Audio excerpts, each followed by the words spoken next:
അല്ല, പാർട്ടിയിൽ നിന്ന് പുറത്താക്കപ്പെട്ട ഒരു വ്യക്തി ഏതൊക്കെ കേസിൽ ഉൾപ്പെടുന്നു, എന്തൊക്കെ പ്രവൃത്തി ചെയ്യുന്നു എന്നുള്ളതിനെക്കുറിച്ച് ഞങ്ങൾക്ക് അന്വേഷിക്കേണ്ട ബാധ്യതയില്ല. അദ്ദേഹത്തിൻ്റെ ഭാഗത്തുനിന്ന് തെറ്റ് സംഭവിച്ചുകൊണ്ടാണ് പാർട്ടി അദ്ദേഹത്തിനെ പുറത്താക്കിയത്. അപ്പോൾ അതിനുശേഷം നടക്കുന്ന ഒരു കാര്യങ്ങളെക്കുറിച്ച് ഞങ്ങൾക്ക് ഉത്തരവാദിത്വമില്ല. ഞങ്ങൾ അതിനെക്കുറിച്ച് അഭിപ്രായം പറയേണ്ട കാര്യമില്ല. ഞങ്ങൾ ബ്രഹ്മാസ്ത്രം പ്രയോഗിക്കേണ്ട സമയത്ത് പ്രയോഗിച്ചിട്ടുണ്ട്. ഇനി ബാക്കി കാര്യങ്ങൾക്കൊന്നും ഞങ്ങൾക്ക് ഉത്തരവാദിത്വമില്ല. ഒരു MLA ആണ്, തുടർച്ചയായി ഇങ്ങനെ സ്ത്രീപീഡന കേസുകളിൽ പ്രതിയാവുകയാണ്. അപ്പോൾ ഒരു കോൺഗ്രസ്സുകാരൻ നിലയിലല്ല, അല്ലാതെ ഒരു ക്രിമിനൽ ഇങ്ങനെ നിൽക്കുന്നതും ആ ഒരു അറസ്റ്റിലാവുന്നതും ഒക്കെ പ്രതികരിക്കേണ്ടതല്ലേ? അല്ല, അത് അദ്ദേഹത്തിന്റെ ഭാഗത്ത് തെറ്റ് കണ്ടുകൊണ്ടാണല്ലോ ഞങ്ങൾ പുറത്താക്കിയത്. പിന്നെ അതിനെക്കുറിച്ച് കൂടുതൽ പ്രതികരിക്കേണ്ട ആവശ്യം എന്താ? പണ്ട് വടക്കമ്പാട്ടിൽ പറഞ്ഞ പോലെ ഒതേനൻ ചാടാത്ത മതിലില്ല എന്ന് പറഞ്ഞ പോലെ ദേനിയ അവിടെയൊക്കെ ചാടിയാൽ ഞങ്ങൾക്കെന്താ ഉത്തരവാദിത്വം? ഞങ്ങൾ ചെയ്യേണ്ട കാര്യം ചെയ്തു, ഞങ്ങൾ അദ്ദേഹത്തിനെ പുറത്താക്കി. ഞങ്ങളുടെ കൂട്ടത്തിൽ നിർത്താൻ കൊള്ളരുതാത്ത ഒരാളാണെന്ന് ബോധ്യപ്പെട്ടതുകൊണ്ടാണ് പാർട്ടി ആക്ഷൻ എടുത്തത്. ഇനിയിപ്പോൾ അതിനെക്കുറിച്ച് ഒരു ചർച്ചയുടെ ആവശ്യമില്ല. ഇനി ഉചിതമായിട്ടുള്ള തീരുമാനങ്ങൾ സർക്കാരും പോലീസും സ്വീകരിക്കട്ടെ. അടുത്തിടെ കോൺഗ്രസ് എടുത്ത ഏറ്റവും നല്ല തീരുമാനങ്ങളൊന്നായി തോന്നുന്നുണ്ടോ? തീർച്ചയായിട്ടും അതൊക്കെ ഞങ്ങൾ കോൺഗ്രസ് പാർട്ടിയെ സംബന്ധിച്ച് ഞങ്ങൾ ഒരിക്കലും തെറ്റുകൾ ന്യായീകരിക്കില്ല. തെറ്റ് കണ്ടാൽ ആ തെറ്റ് ചെയ്ത വ്യക്തിയെ ശിക്ഷിക്കും.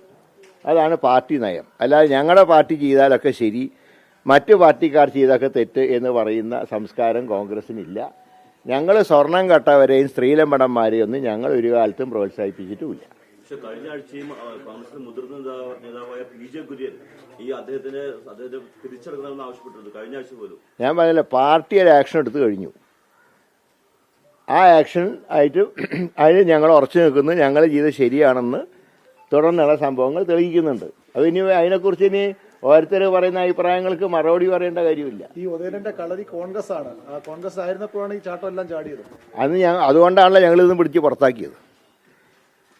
ഇത് ജനങ്ങളെ സേവിക്കാനുള്ള പാർട്ടിയാണ്, മറ്റ് കളരികൾക്ക് ഉപയോഗിക്കേണ്ട പ്രസ്ഥാനമല്ല. അല്ല, അദ്ദേഹം എന്നെ സ്വയം രാജിവെച്ച് പോകേണ്ടതായിരുന്നു. പിന്നെ പുറത്താക്കിയ ഒരാൾ രാജിവെക്കണം ഞങ്ങൾക്ക് പറയാൻ നിവൃത്തിയില്ലല്ലോ. കാരണം ഞങ്ങൾ പുറത്താക്കി കഴിഞ്ഞു. ഇനിയിപ്പോൾ വിപ്പിന് പോലും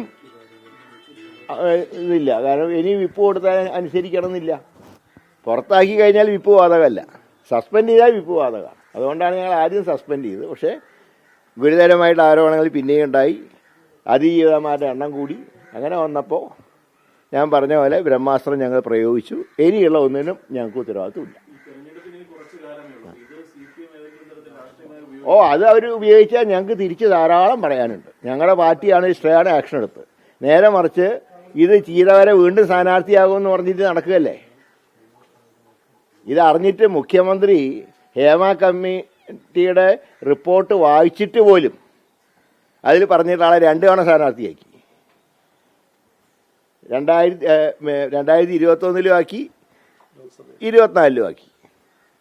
അപ്പോൾ അങ്ങനെയുള്ളവർ പറഞ്ഞാൽ ഞങ്ങൾക്ക് അതൊന്ന് പറഞ്ഞു കിട്ടാൻ ഞങ്ങൾ കാത്തിരിക്കുകയാണ്. ഞങ്ങൾക്ക് അങ്ങോട്ടും ധാരാളം പറയാനുണ്ട്. ലോകത്തെവിടെയായാലും ഏത് സമയത്തും 24 വാർത്തകളും ഓഗ്മെന്റഡ് റിയാലിറ്റി പാക്കേജുകളും എക്സ്പ്ലെയിനറുകളും വിശദമായി കാണാൻ ഞങ്ങളുടെ YouTube ചാനൽ നിങ്ങൾക്ക് സബ്സ്ക്രൈബ് ചെയ്യാം.